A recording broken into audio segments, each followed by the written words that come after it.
vocês é baseado no livro de Primeira e Segunda Reis. Vocês sabem que para entender bem Primeira e Segunda Reis, é preciso também que a gente estude de forma paralela alguns outros livros do Antigo Testamento, especialmente Primeira e Segunda Crônicas, né? Segunda Samuel, algumas coisas que é o final do reinado de Davi, né? Porque Reis começa com o reinado de Salomão, ou seja, a transição ali, né? Entre o finzinho do reinado de Davi e o início daí do reino de Salomão. E Primeira Reis ocupa boa parte dele com o reinado de Salomão. E como eu dizia, para entender bem Reis, é preciso que a gente, então, estude Primeira e Segunda Crônica, junto, Segunda Samuel e também alguns dos profetas, um e outro, mas especialmente Jeremias e Samuel. Mais o Jeremias, né, porque Jeremias é o profeta mais presente ali no final do exílio, né, tanto do exílio assírio quanto também do exílio babilônio. E aí ele é o profeta, digamos assim, que mais sente, né? Mais se condói com o povo de Israel. Uma das características muito interessantes que eu acho no profeta Jeremias, que vale também para os nossos dias, é que o Jeremias ele é um profeta cheio de compaixão, né? Jeremias não diz as profecias dele de forma leviana, como muitas vezes hoje a gente vê, no sentido de que parece que o profeta, né, hoje em dia está irado, está bravo, né? Parece que Deus está com raiva de alguém. Não. Em Jeremias a profecia sempre é cheia de compaixão, né? Jeremias até por isso é chamado de profeta chorão.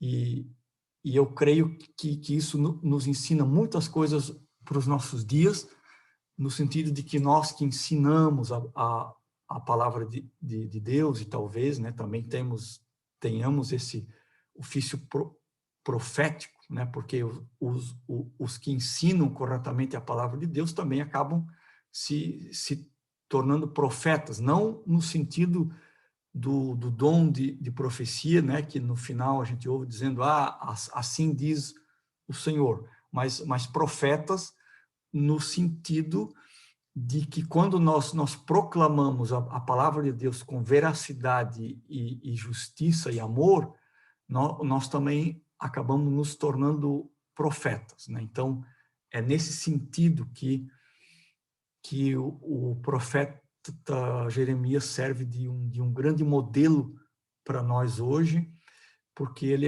é o profeta de Deus cheio de compaixão. E, já que estamos falando de Jeremias, convém também a gente destacar aqui, né, que provavelmente foi justamente o profeta Jeremias, né, que foi digamos assim, o autor, né, do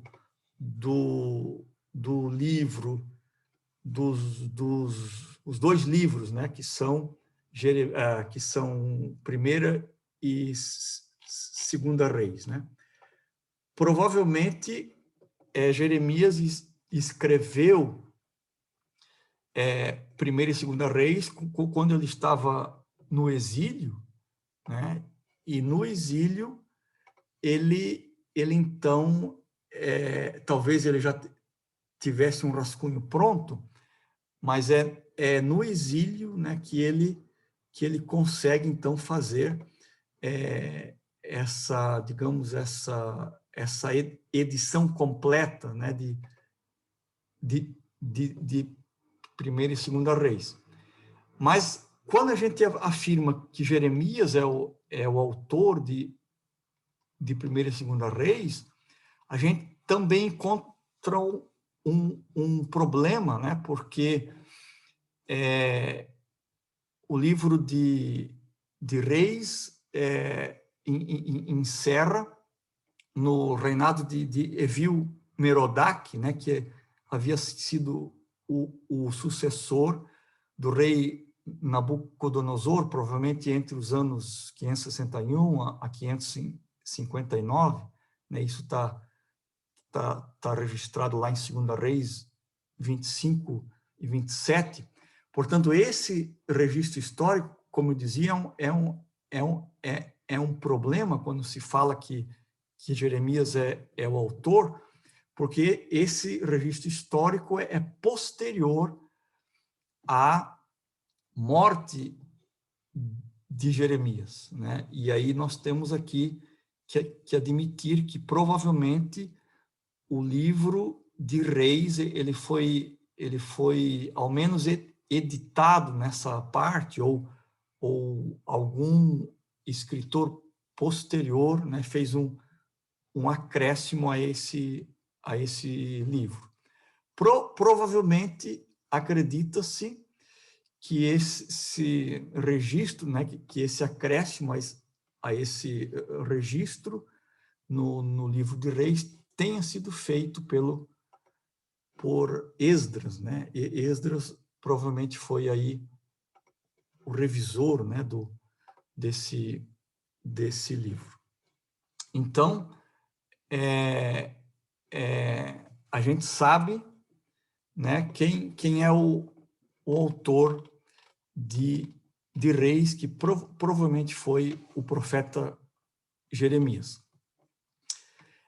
Então, como eu já disse, Reis é um conjunto de 2 livros, né, que traçam a história de Israel, ou ao menos parte dela, especialmente dois marcos históricos, né, traçam o início e outro o fim do livro de Reis. O início de Reis é destacado com a ascensão do reino de Israel sob o reinado de Salomão e o declínio total de Israel, tanto com o cativeiro assírio como também com o cativeiro babilônico. Então, Reis tem esse critério de corte, né? Ele começa com a ascensão do reino e termina com o final do reino, né? Então, para entender o que o livro de Reis quis, o que o autor de Reis quis escrever, é necessário que a gente pense nesses dois cortes, né? O critério, né, que o autor de Reis utiliza, então, para legitimar o sucesso ou tecer censuras dos reis que ele descreve, que, como eu já disse, começam com Salomão e terminam com o exílio, é o quanto cada um desses reis reconhecem o templo de Jerusalém como único lugar de adoração, né?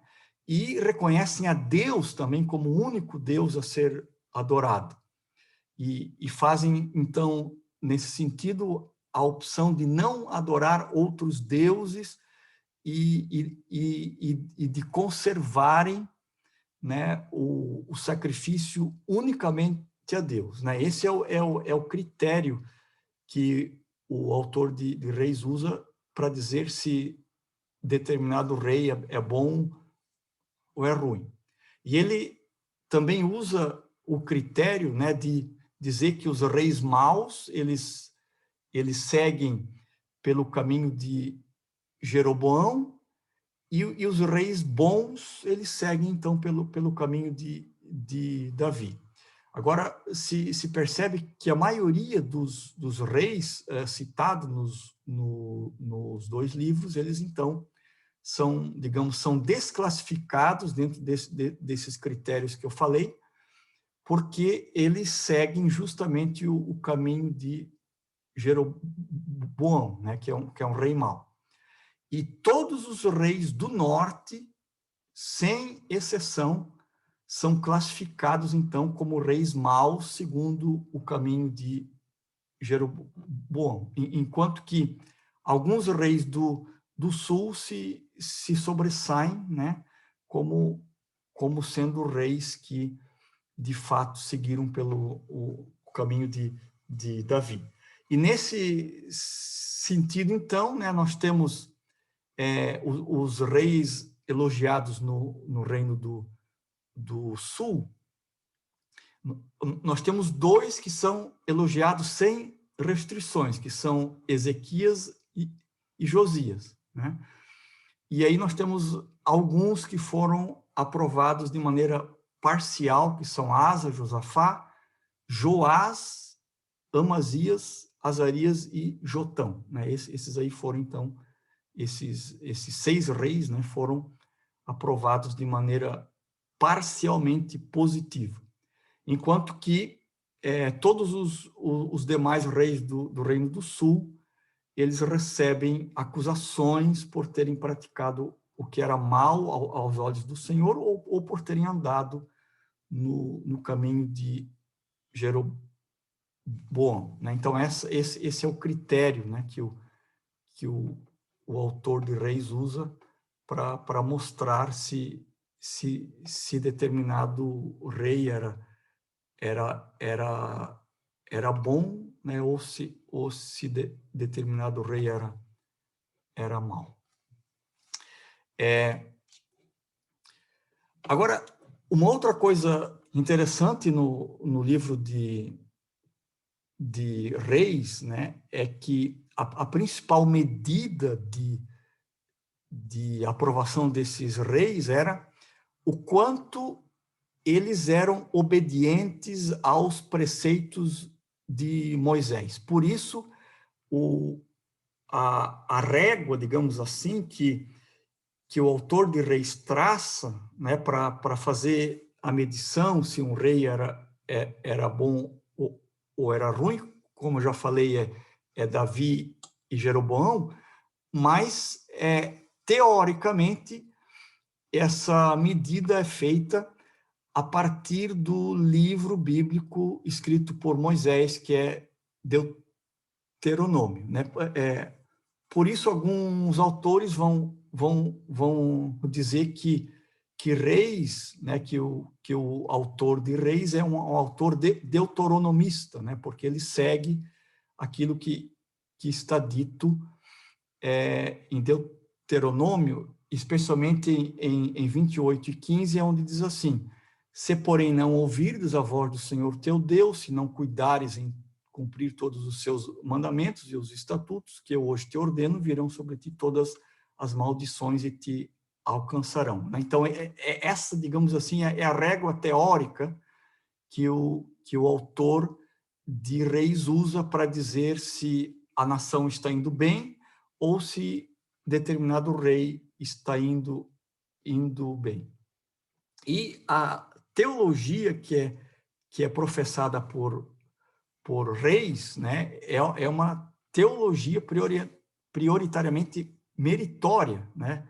Ou seja, dentro dessa compreensão hebraica de Deus se relacionar com o seu povo, demonstrando sempre a sua grande misericórdia, mas também sucessivos convites ao arrependimento sempre que o povo não estivesse de acordo com aquilo que Deus estava dizendo para eles, né? E assim, então, Reis conta uma história de culpa, com juízos teológicos fortes, né?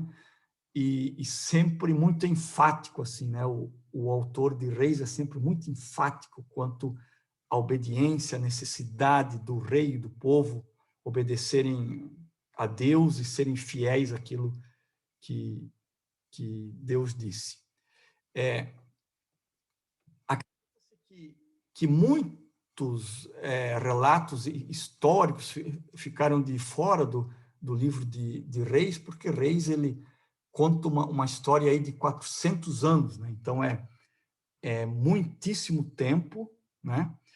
E justamente por ser todo esse tempo aí, então não há como o autor de Reis dizer, né, ou contar toda a história. Fica muita coisa fora, porque são 400 anos de história e, obviamente, não caberia aí, né, dentro desse espaço de 2 livros, toda a história de 400 anos. E o autor de Reis também ele sempre está relatando momentos tensos entre profetas e reis, né? Nós vemos essa tensão toda entre Elias e muitos reis, né? Trocas de governo, às vezes pacíficas, às vezes violentas, decisões injustas por parte de muitos reis, outras decisões sábias, né? Momento de culto e de guerra, enfim, né? São polarizações muito fortes que o livro de Reis traz, né? Tem até um amigo meu que uma vez disse que Reis parece aquele livro que se bobear, né, corre sangue, né? Porque de fato ocorrem muitas mortes no livro de Reis, né? E alguém até pode perguntar assim, poxa, mas como pode um Deus de misericórdia permitir uma matança tão grande no livro de Reis, né? A explicação é muito simples. Naquela época, todas as coisas se resolviam na base da morte, né? Não tinha muita escolha. Quando alguém saía fora do caminho aí que havia sido traçado, simplesmente se matava e deu, né? E além disso, a revelação de Deus no Antigo Testamento é feita de maneira progressiva. Então, nós não podemos cobrar uma compreensão do povo de Israel e dos reis e dos próprios profetas, como é o caso de Elias, né? Nós não podemos cobrar deles o fato de eles derramarem sangue, porque naquela época as coisas eram resolvidas assim, e ainda não havia se chegado à plenitude dos tempos com Cristo, né? Quando aí sim se dá uma compreensão perfeita e completa do amor de Deus, e aí simplesmente o grande mandamento da lei que diz não matarás, em Cristo ele se torna pleno, né? Porque a partir de Cristo não tem mais lógica matar alguém, quando ele manda amar o inimigo e orar pelos que perseguem, né? Mas até então, em todo o Antigo Testamento, não havia como resolver as coisas de outra forma, senão a morte, né? Porque eles não tinham ainda a plenitude do conhecimento de Deus como amor completo, né? Então, por isso eles então resolviam as coisas na espada, né?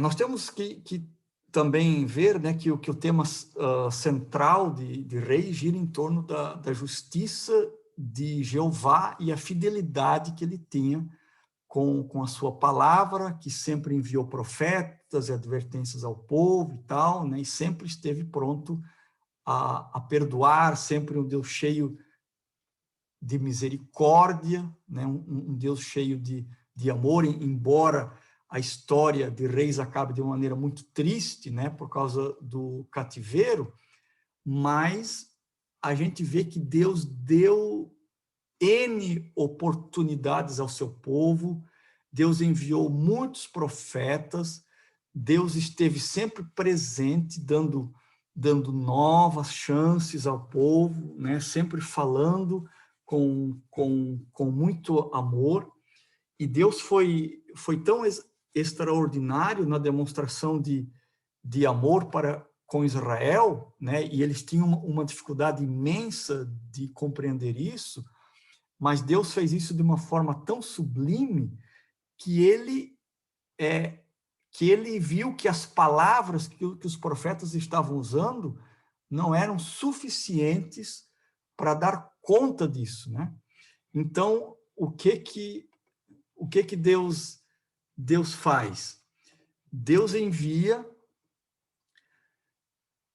o profeta Oséias, né, que se torna assim um profeta que vive na sua própria pele, né, que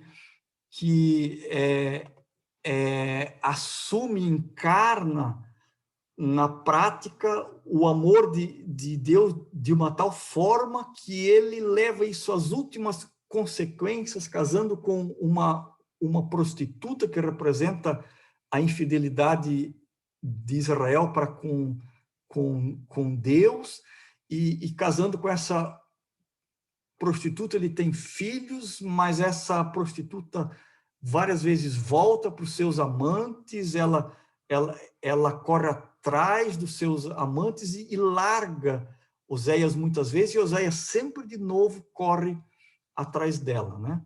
Mas nem assim esse povo obstinado, difícil, né, de dura serviço, entende o amor de Deus e se arrepende. Então, Reis, na verdade, narra uma história muito triste, né, cujo o desfecho, como eu já falei, faz Jeremias escrever todo um livro que se chama Lamentações de Jeremias, né? Então, digamos assim, o fechamento do livro de Reis, para a gente entender bem o que Reis quer dizer, seria muito interessante a gente ler o livro todo de Reis, né? E aqui eu sei que eu estou falando a professores, e seria muito interessante que, antes de nós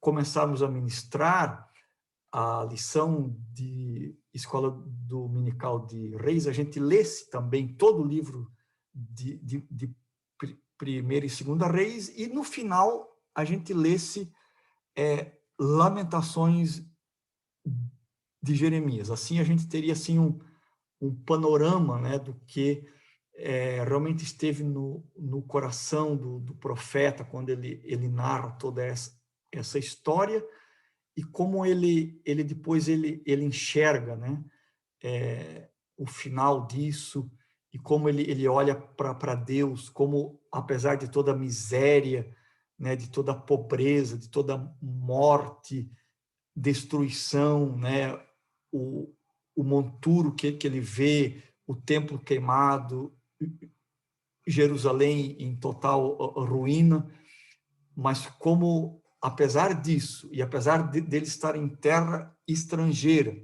apesar dele estar sozinho, né, de ele não ter visto sobrado nada daquilo que ele tanto amava, dos sacerdotes, do templo, dos amigos, dos reis, né, do povo, mas ele coloca a sua esperança em Deus, né? Por isso, Jeremias, como eu já falei, é chamado de profeta chorão, mas também ele é o profeta da esperança, né? Porque dentro de toda aquela dor que ele sente, de toda ruína que ele vê o povo de Israel entrar, no entanto, ele ele coloca a sua esperança em Deus, e isso é uma passagem muito interessante do livro, do livro escrito pelo profeta pós o exílio, ou durante o exílio, que se chama Lamentações de Jeremias.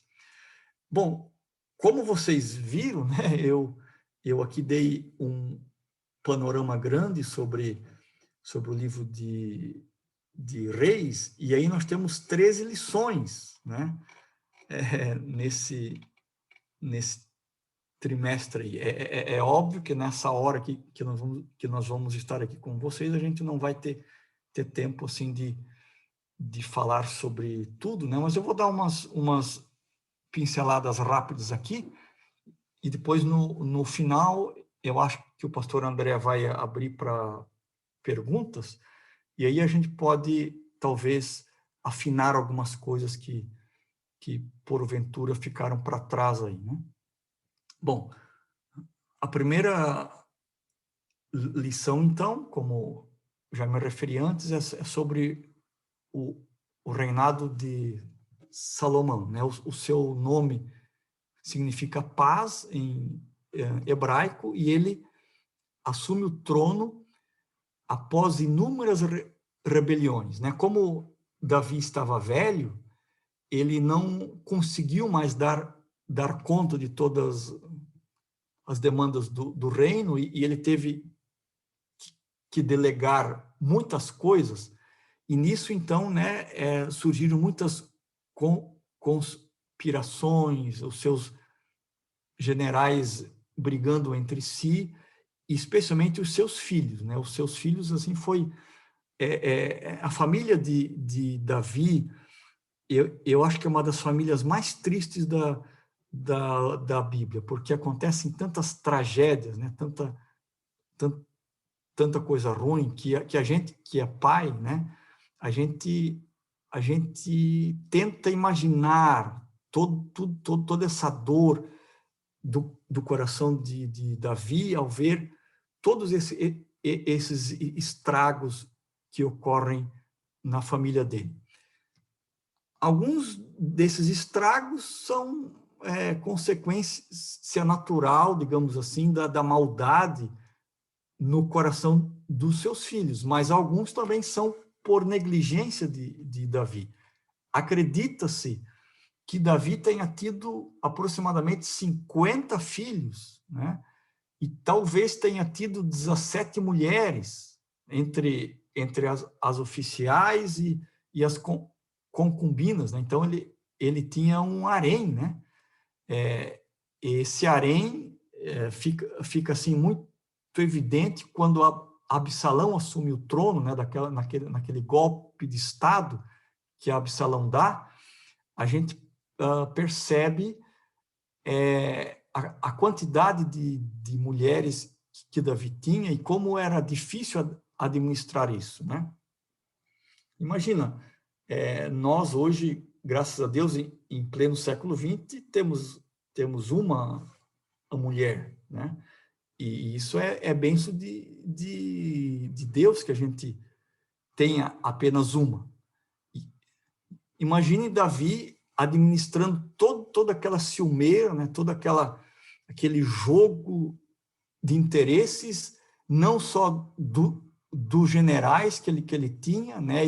E dos ministros, mas também das muitas mulheres que ele tinha, e, consequentemente, também desses aproximadamente 50 filhos. Então, era uma confusão enorme, né? Era muita ciumeira, como já falei, muitas tramas, muitas traições, enfim, abusos, né? Vocês sabem bem a história. E aí isso tudo ficava, digamos assim, num português mais simples, né? Um balaio de gatos para que Davi resolvesse isso aí tudo.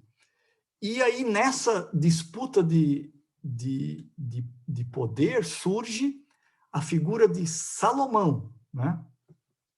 Mas, claro, não sem antes muitos outros filhos de Davi terem querido assumir o trono, né? Até que de novo, por uma trama, né? A verdade, o Salomão, embora fosse o escolhido por Deus e o indicado por Davi, ele assume por causa de uma trama que é travada pela sua própria mãe, a Batseba, que em conluio com um dos ministros de Davi, com muito cuidado, chega para Davi e propõe, então, que o Salomão seja ungido rei.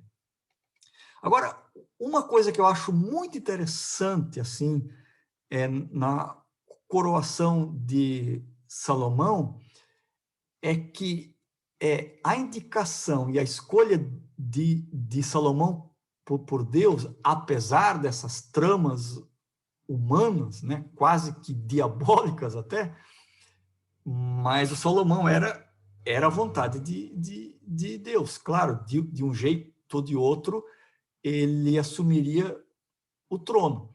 Agora, o que me chama a atenção quando Deus escolhe a Salomão para assumir o trono a grandeza da graça de Deus, porque todos sabem que Salomão é o filho de Batseba. Batseba foi aquela mulher que Davi adulterou com ela, né? Então, digamos assim, o casamento de Davi com Salomão foi uma trama terrível da parte dele, porque houve homicídio, houve mentira, houve traição, houve adultério, ou seja, tudo que de ruim possa acontecer a um homem, aconteceu a Davi por escolha dele, né?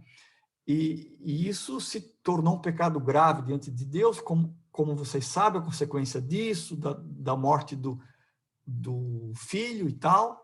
Mas aí, graciosamente, Deus abençoa Davi, apesar do pecado dele com Batseba, e justamente desse casamento que não deveria ter acontecido é que surge o rei Salomão, que se torna o maior rei que Israel teve até hoje, depois de Davi, né? Então, vejam que coisa extraordinária a maneira como Deus faz as coisas, né? A maneira como Deus age, apesar do pecado humano. Isso me faz lembrar muito aquele texto de Paulo, né? Quando Paulo diz: onde abundou o pecado, superabundou a graça, né? E esse texto se aplica perfeitamente a essa história de Salomão tornar-se rei de Israel. E ele, então, se torna, conforme minha Bíblia diz, o homem mais sábio que já pisou na terra, né? Então, essa sabedoria de Salomão, ela extrapola qualquer outra medida de qualquer ser humano que já houve, né? E a sabedoria, quando ela é expressa no Antigo Testamento, ela tem a ver com a maneira como a pessoa reflete os ensinos de Deus na sua vida, né? Sendo uma pessoa justa, uma pessoa boa, uma pessoa cuja conduta deveria ser imitada e exibida por todos aqueles que estão próximo dessa pessoa. E assim, então, a sabedoria que nós vemos presente no Antigo Testamento, ela diverge um pouco da sabedoria grega, porque a sabedoria grega, ela diz que a sabedoria é baseada na fonte do conhecimento perfeito, ou seja, quando uma pessoa é sábia, é porque ela tem um conhecimento perfeito, né? Já a sabedoria que está presente no Antigo Testamento tem a ver com a sabedoria como conduta de vida que obedece aquilo que Deus diz, né? essa é a sabedoria que a gente vê presente na vida de Salomão, ao menos, né, nos primeiros anos do reinado dele. E essa sabedoria, ela sempre será oriunda de Deus e do conhecimento que se tem dele, né?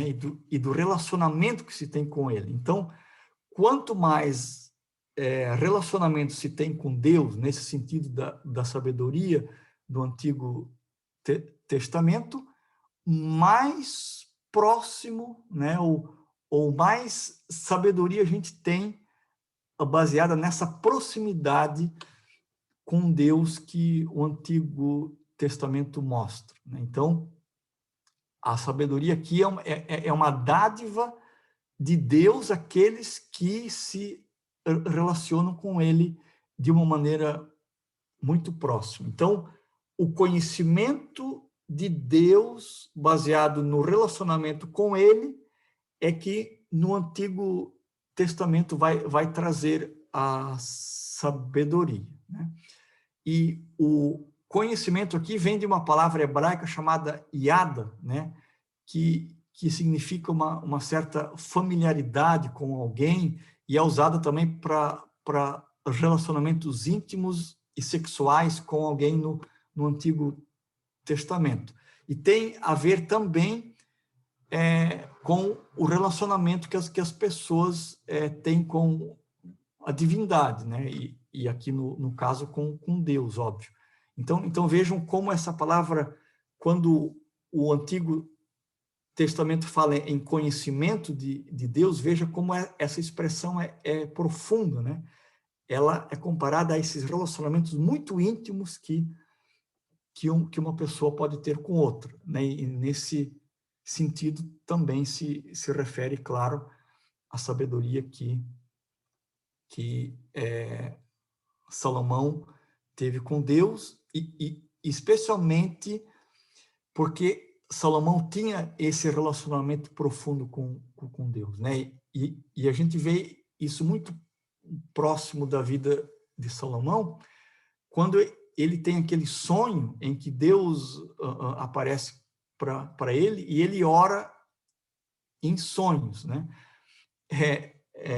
Uma vez um amigo meu me disse o seguinte, que uma pessoa ela pode dizer que tem intimidade com Deus quando ela sonha que está orando, né? Porque os irmãos sabem que no nosso sonho, algumas vezes são expressões mais profundas do nosso ser, né?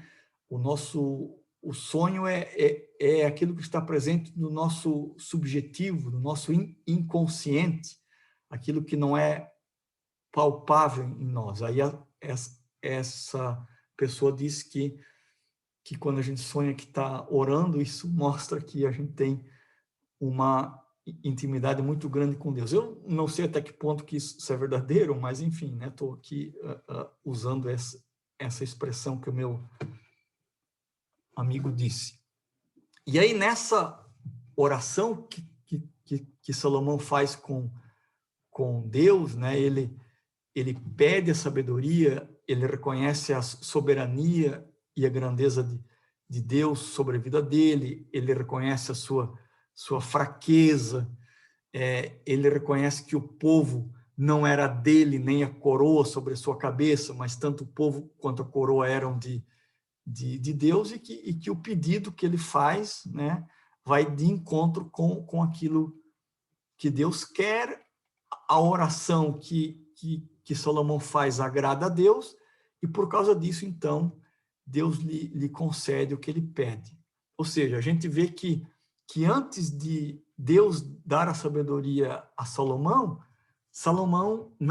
na verdade, já era uma pessoa sábia, né?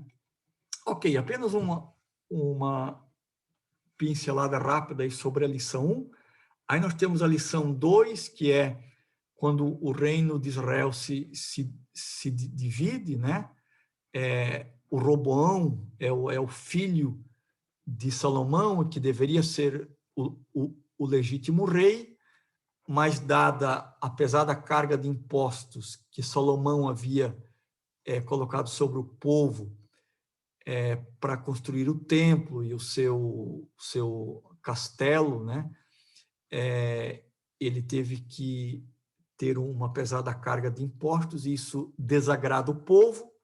E aí, quando Roboão assume o reinado, a primeira coisa que o povo pede é que Roboão diminua, então, a pesada carga de impostos. Mas a resposta que Roboão dá, baseada no conselho dos seus amigos, né, dos seus amigos novos, ele despreza a sabedoria dos sábios antigos, né, e então se agarra à suposta sabedoria dos seus amigos, digamos assim, de festa, né?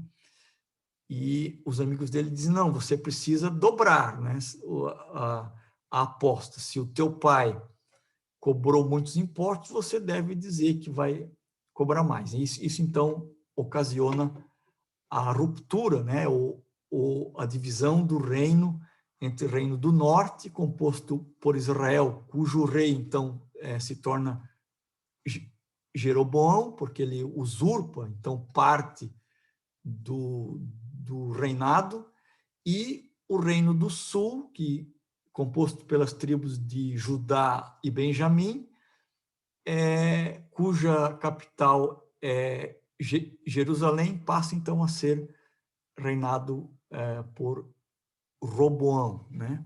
E aí o reino do norte fica com 10 tribos, e o reino do sul então fica com 2 tribos, como eu já falei. E aí nós temos a lição 3, né, que é a lição de Acabe e o profeta Elias, né, uma história muito interessante, né, quando se fala sobre o casamento de Acabe com a Jezabel, uma rainha perversa, ímpia, né, e como essa mulher coloca para perder não só Acabe, mas também outros reis do reino do norte. Ela também se infiltra através desses casamentos mistos, né? Ela consegue se infiltrar também no reino do sul e consegue fazer muitos estragos ali, né? Então vejam como essa mulher que não era israelita exerce uma influência muito nefasta sobre o reinado, tanto no reino do norte como também no reino do sul. Aí nós temos a lição 4, né, Elias e os profetas de Azera e Baal, né, que também é uma história muito interessante, porque nessa lição nós vamos trabalhar com ídolos, né, como Deus vê os ídolos e por que Deus proíbe os ídolos, né, especialmente porque todos os povos em volta ali de Israel eram povos idólatras, né, com imagens visuais, né? Eles adoravam seus deuses baseados em imagens visuais, e Deus proíbe qualquer imagem visual dele. Porém, aí está uma coisa interessantíssima, que Deus proíbe as imagens visuais, mas Deus é o Deus da palavra, né? Ele dá para o seu povo a sua palavra.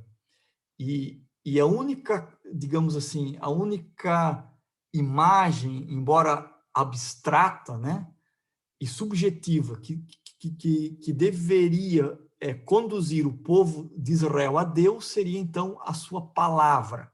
Nenhum ídolo, nenhuma imagem visual.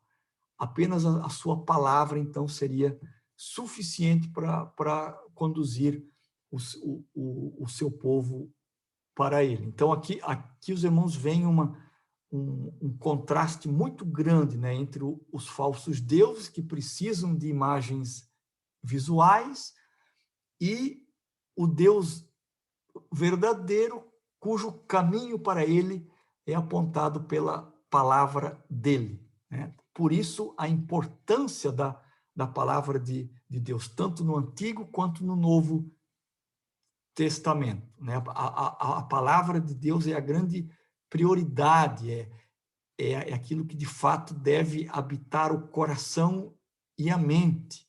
É aquilo que deve, digamos assim, no sentido um pouco mais forte, possuir a gente. Né? A palavra de Deus deve possuir a gente de tal forma que essa palavra nos remete e nos faz voltarmos inteiramente para a pessoa de Deus. Bem, pastor André, já são 10 para as 10, né? E eu creio que deu para a gente traçar, assim, ao menos um panorama aí, né, sobre o livro de Reis. Eu espero que a gente tenha conseguido seguir atento, né? E talvez, pelo visto, a gente talvez vai ter que marcar outra live até, né? Mas eu penso que nós vamos então abrir um espaço aí para as perguntas dos irmãos, mas eu passo aí a palavra para você, que é o nosso líder hoje aí. Amém.